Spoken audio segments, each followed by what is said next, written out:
updated version of Nissan's third generation Qashqai makes a bit more of a style statement and gets much more sophisticated media tech.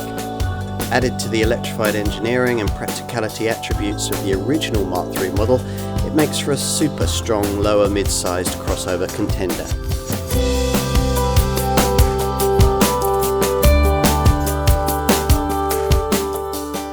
This improved version of Nissan's third generation Qashqai remains the definitive volume brand lower mid-sized family SUV. Here, we're going to find out why. It's difficult to say where the Nissan brand would be without the Qashqai model line. This is the car that sustained the company through the last decade, and though much copied, continues to be the market's definitive lower mid-sized family crossover. The original J10 version first launched in 2006, then updated with a Mark II J11 model in 2013, with the current third generation J12 design originally introduced back in 2021. It's also to some extent a very British success story, assembled in Sunderland and currently outsold in the UK only by the Ford Puma. So, why mess too greatly with a winning formula? Yet Nissan has. The car we look at here, announced in spring 2024, isn't an all-new Qashqai, but it looks like it, as fundamental a facelift as you'll ever see. The engineering and basic cabin architecture is carried over though, just repackaged for a new era. To find out more, you're going to need the usual comprehensive car and driving road test.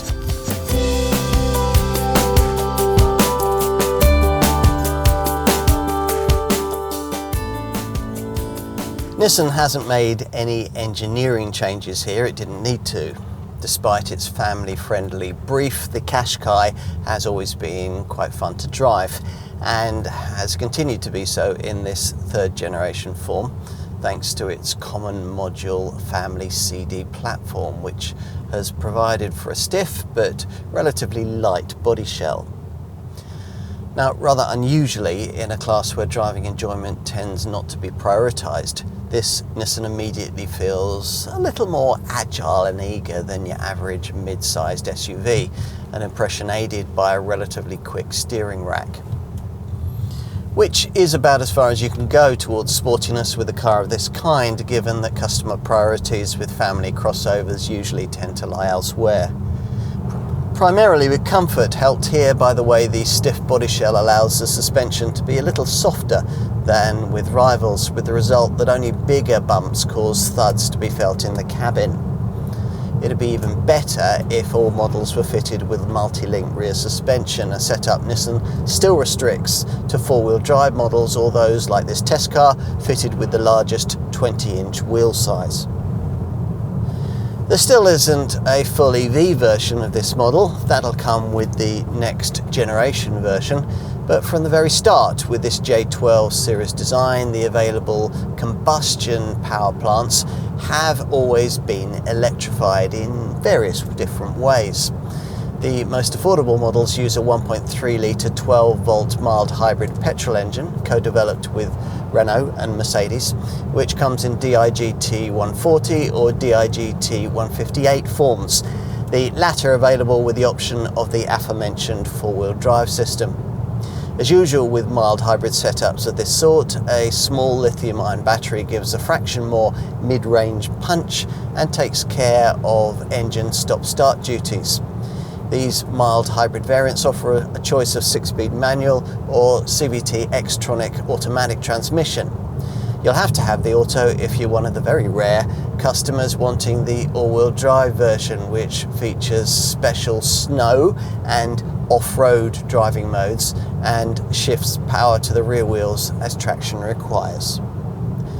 We should also say a little more about the alternative e-Power hybrid engine too. We're trying it here. It's a fascinating drivetrain this, and Nissan hasn't messed with it as part of the midterm updates made to this third generation Qashqai design. For a start, at 2.1 kilowatt hour in size, the battery is about twice the size it would be in a conventional full hybrid. And it's topped up by a little 3-cylinder variable compression 1.5 litre turbo petrol engine that never directly powers the wheels. Forward motion is instead taken care of by a single front axle mounted motor which puts out 190 PS and 310 Newton meters of torque, which is enough to propel the Qashqai e-Power to 62 miles an hour from rest in 7.9 seconds.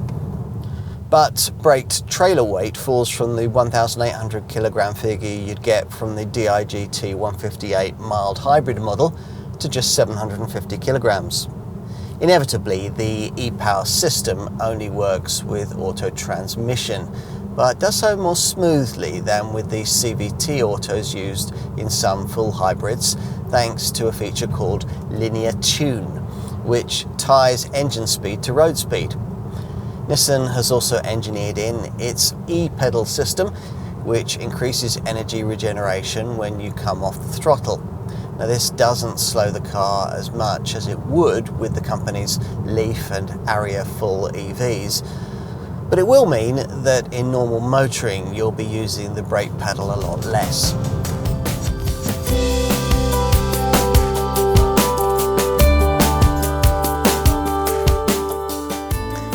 Facelifts are generally nip and tuck affairs, not this one. Nissan decided that this third generation Qashqai needed a completely new look to help it stand out in its crowded market. You don't get much of a feel for that from the side, where this Qashqai continues to meet the crossover fashion criteria of the moment. Floating roof, optionally available in black, tick. Kick-up bodyline over the rear wheel arches, tick. Black cladding for the wheel arches and the lower body, tick. As before, the mirrors are mounted on the doors rather than the A-pillar, a bit like they would be on a sports car. And to suit the mood of the moment, there are big wheels ranging from 17 to 20 inches in size. We've got the 20-inch rims here.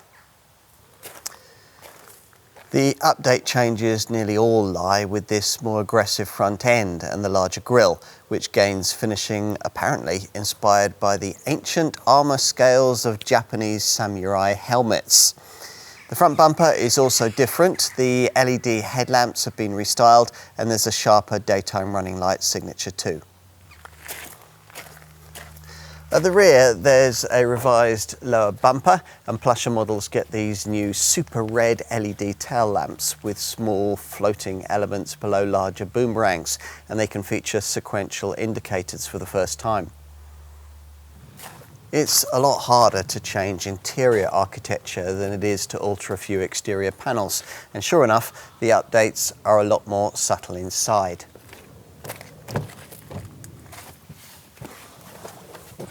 If you own the original version of this MK2 J11 Qashqai and you've opted for a more expensive trim level with this updated model, like what we have here, you'll notice the smarter dash and centre console finishes, plus the plush faux leather upholstery, which can be partly quilted and features a dash and centre console with white stitched Alcantara inserts.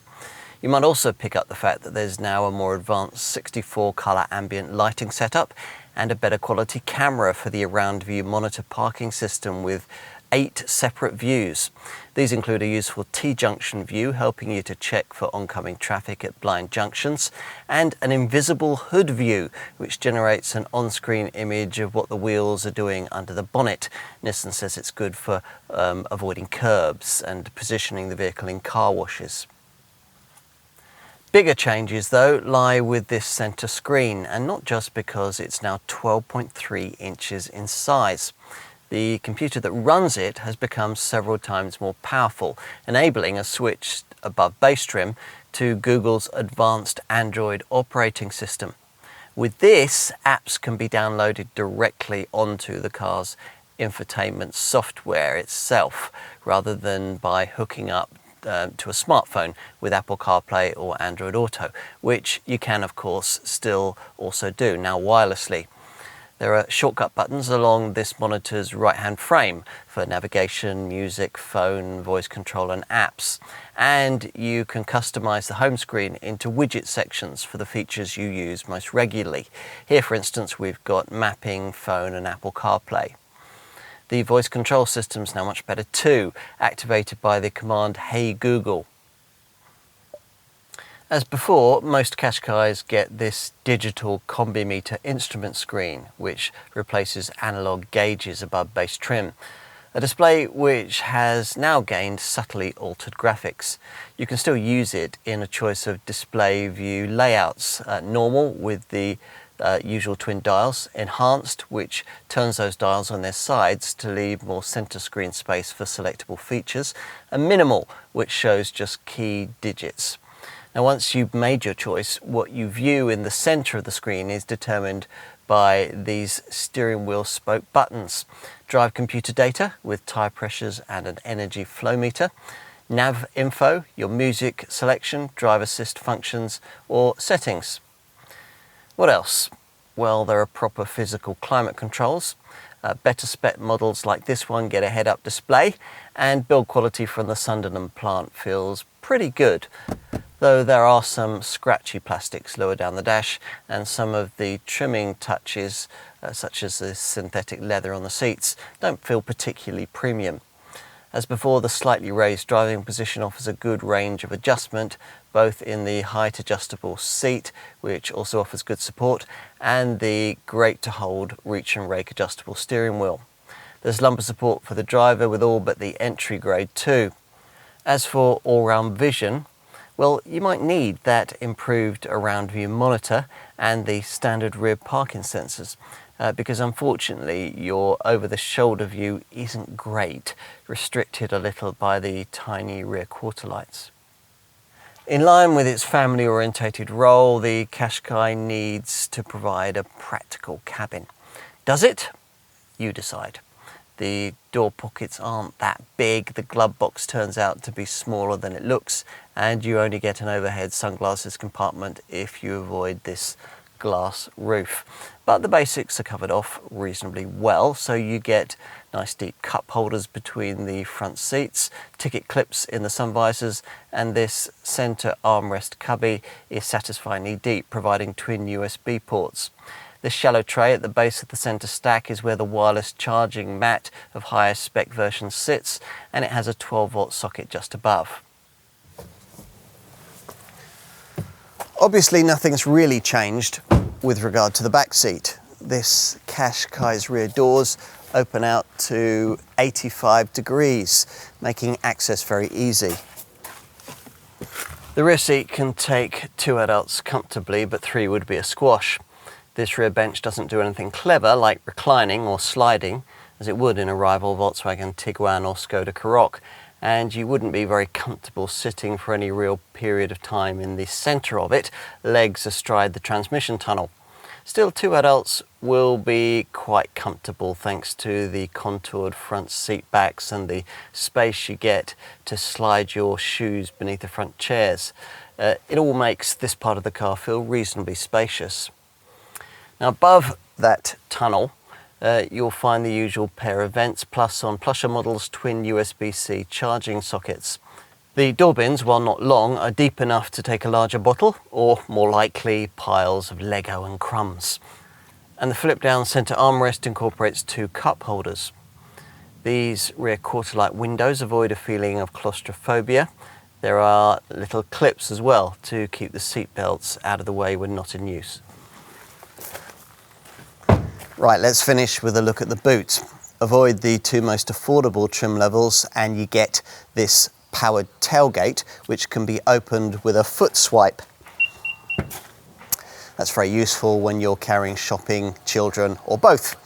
The hatch reveals a wide and deep aperture and the lips sensibly low.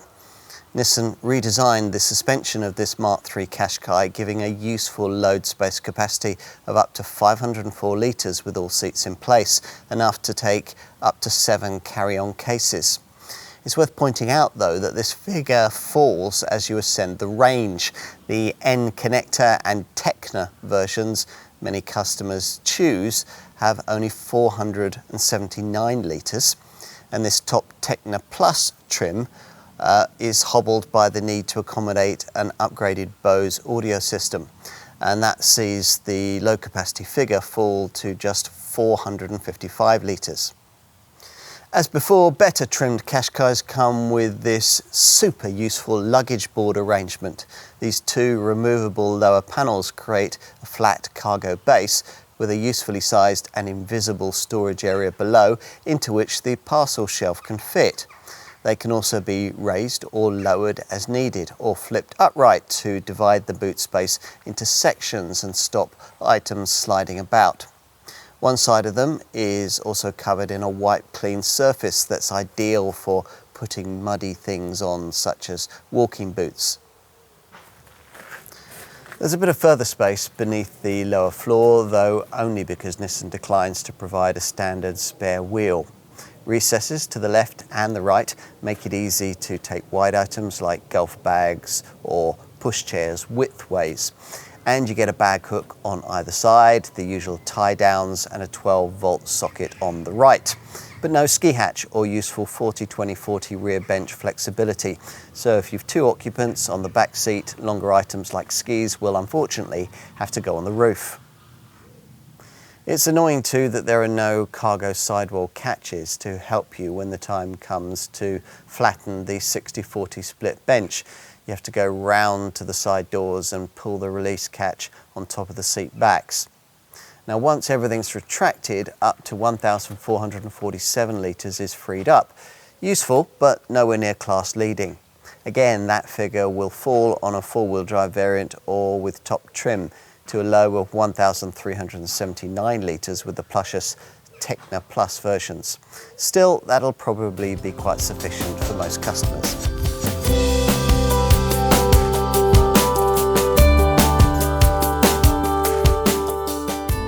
At the time of this updated J12 model's launch and of our test, prices were starting from around £30,000, which makes it look like they've risen quite a bit, but that's only because Nissan is no longer offering the poverty spec entry-level Vizia version.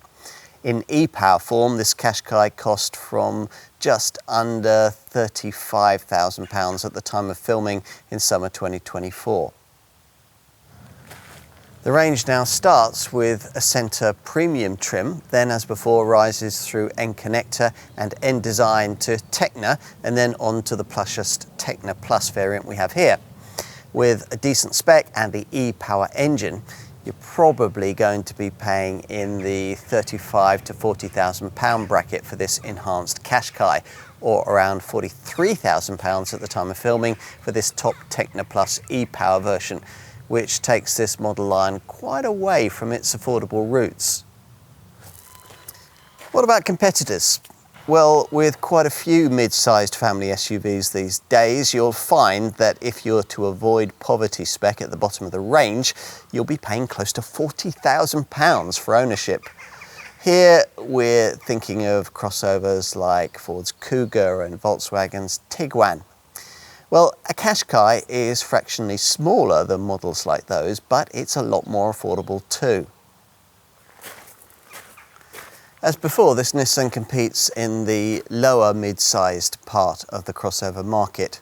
By that, we mean that its natural rivals are more like cars such as Seat's Attica and Skoda's Karoq, which remain similarly priced, providing you take spec into account. You can save a little and get a little more cabin space by choosing a Citroën C5 Aircross or an MG HS in this class, but plenty of other contenders will cost you more. A little more in terms of the Kia Sportage or the Cupra Formentor, but potentially quite a lot more if you're considering cars in this class like Hyundai's Tucson, Peugeot's 3008, or even the Vauxhall Grandland. Let's look at standard spec. Base Ascenta Premium spec gives you most of what you really need. There are 17-inch wheels, you get 18-inch diamond cut alloy rims with the e-power version, and a display audio 12.3-inch center screen with wireless Apple CarPlay and Android Auto. along with intelligent cruise control, a limited slip differential, rear parking sensors, 3 drive modes, a rear view camera and an alarm. Mid-range N connector spec tends to be the most popular in our market. This adds Nissan's TFT digital combi meter instrument screen and a Nissan Connect services with Google built-in package. That's Google Assistant, Google Maps and Google Play. That comes incorporated into the center monitor. Plus there's customizable ambient lighting, driver's seat lumbar adjustment, a frameless auto-dimming rear view mirror, a wireless charging pad, a 3D around view monitor, roof rails and rear privacy glass. The e-Power version gets a full auto park system too.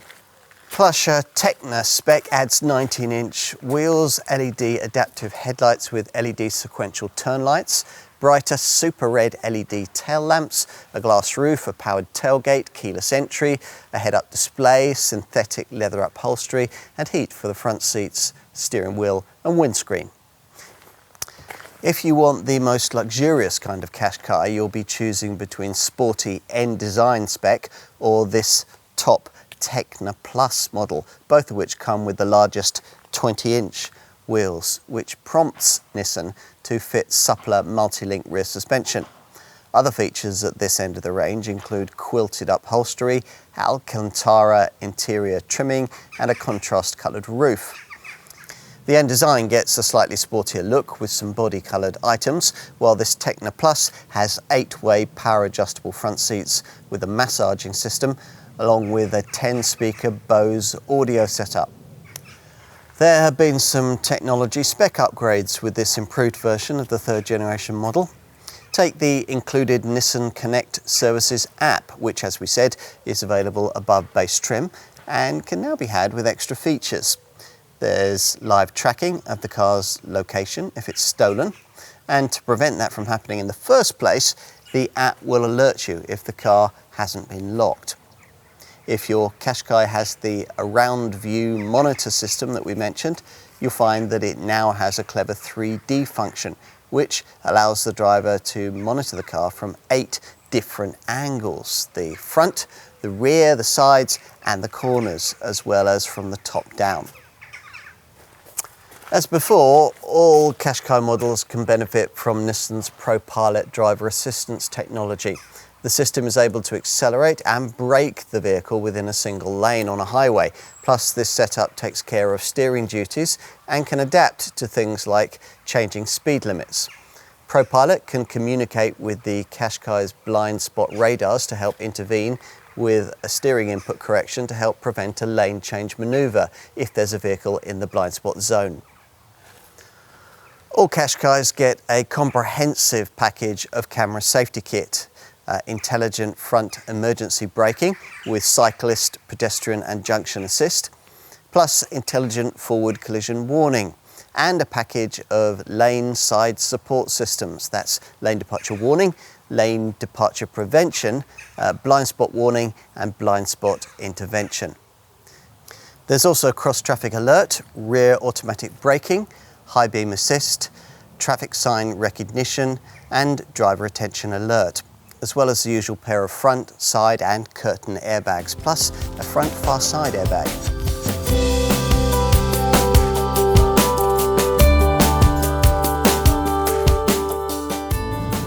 We've remarked before that mild hybrid technology promises more than it ultimately delivers in terms of fuel frugality and CO2 benefits, and so it still is here. The figures produced by this 3rd generation Qashqai's mild hybrid 12-volt 1.3 litre DIGT petrol unit are reasonable but not exceptional, and certainly not as good as you'd get from the kind of hybrid unit that would allow the car to run for short periods on battery power only, like the kind of thing you could have in this segment on, say, a rival Vauxhall Grandland or Peugeot 3008. What you get from the mild hybrid version of this Nissan doesn't alter between 140 or 158 spec versions of the DIGT engine. Think 44.8 miles to the gallon on the combined cycle and 141 grams per kilometre of CO2 for both front-driven models. Even the auto gearbox makes virtually no difference to these readings. It's 40.9 miles to the gallon and 155 grams per kilometre for the all-wheel drive auto version. The mild hybrid system adds just 22 kilograms to the overall vehicle mass. When decelerating, energy is recovered through regeneration and stored in the lithium-ion battery for use in acceleration or when the car is using its stop-start system. Qashqai customers for whom efficiency is everything will be drawn to the e-Power full hybrid model, which is of the self-charging, i.e. non-plug-in variety. We're testing that here. As we told you in our driving section, this electrified unit differs from those of more conventional Prius-like full hybrid power plants in that the petrol engine is unconnected to the driven wheels and is instead exclusively used to power the electric motor. As a result, Nissan reckons this setup can deliver better fuel economy and enhanced emissions, while also providing the instant acceleration of a pure electric car. Let's get to the figures. The e-Power variant manages up to 55.4 miles to the gallon and 116 grams per kilometre. With the bigger wheels fitted further up the range, the stats fall a fraction to 54.3 miles to the gallon and 118 grams per kilometre with this top Techno Plus trim, but that's still pretty impressive for a 190 PS engine. So how has Nissan done it? Well, the e-Power engine's variable compression capability allows it to adjust compression ratio between 8:1 and 14:1, giving both optimum performance and economy depending on the engine load. During low power demand scenarios, such as constant speed with a good state of charge in the battery, the compression ratio will be at the higher range, which optimizes consumption and emissions.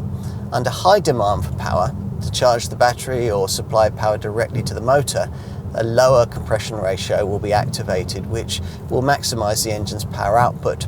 The transition between differing compression ratios is seamless, with no input required from the driver.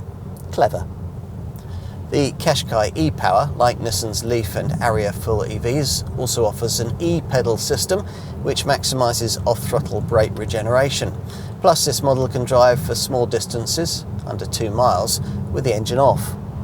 Whatever engine you choose in this Nissan, the way you drive it will obviously be the biggest determining factor in the efficiency returns that you'll ultimately get. Obviously, you'll need to frequently select the most economical of the 3 drive modes available, Eco, and keep an eye on the various screen tools available that rate the frugality of your driving. The instrument screen's settings menu, for instance, has a view history section that graphically shows your recent and average fuel returns. That also forms part of a useful Eco Drive report that displays in the instrument cluster when you power off at the end of each journey. With the big 12.3-inch screen in place behind the steering wheel, fuel economy figures can also display in the centre of the rev counter. What else might you need to know? Well, the CO2 figures we quoted earlier for the 1.3-litre DIGT engine will see company car customers faced with a benefit-in-kind rate of 33 or 36% in the first year of ownership. The e-Power variants attract a BIK rate of 28 to 29% in year 1. The Qashqai is covered by a 3-year, 60,000-mile warranty. That's average by class standards, but shorter than the 5-year unlimited mileage warranty of the high-end Tucson and the 7-year, 100,000-mile warranty of the Kia Sportage that you can pay to extend the duration or distance covered by Nissan's package. There's also breakdown assistance included from new for the first 3 years you own the car, and for a year following each service at a Nissan dealer. In terms of servicing, the standard intervals for the mild hybrid models are every 12 months or 18,000 miles. Servicing for the e-Power model means garage visits every year or 9,000 miles, whichever comes first. Either way, there are a number of deals that allow you to pay monthly to cover services over a 2, 3 or 4-year period. With Nissan's not faring brilliantly in previous reliability surveys, even if most problems are fairly minor, that's probably worth considering. The cost of insuring a Qashqai is reasonable. Base variants with the 140 PS engine start from Group 21E. If you upgrade to the 158 PS unit, ratings sit in the 23 to 24E bracket. It's grouped 30 to 32 for this e-Power version. Finally, let's look at residual values, an area where the Qashqai has always performed reasonably well for a volume brand crossover. For this Mark III model, independent experts predict that after the usual industry standard 3-year, 36,000 mile ownership period, this Nissan will be worth around 50% of the original asking price, with a bit of variance depending on the variant you select.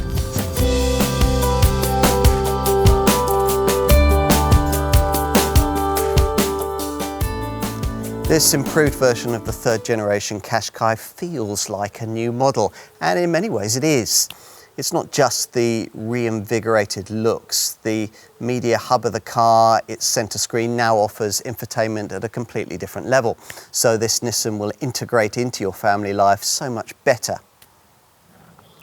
True, the cabin quality still isn't quite a match for premium brand rivals, but you're not quite paying premium brand prices, and the sharp handling will please, plus there's as much practicality as you really need. In short, the class leader has just upped its game. The changes made here are more than you'd expect from a facelift, but everything you'd expect from a segment champion.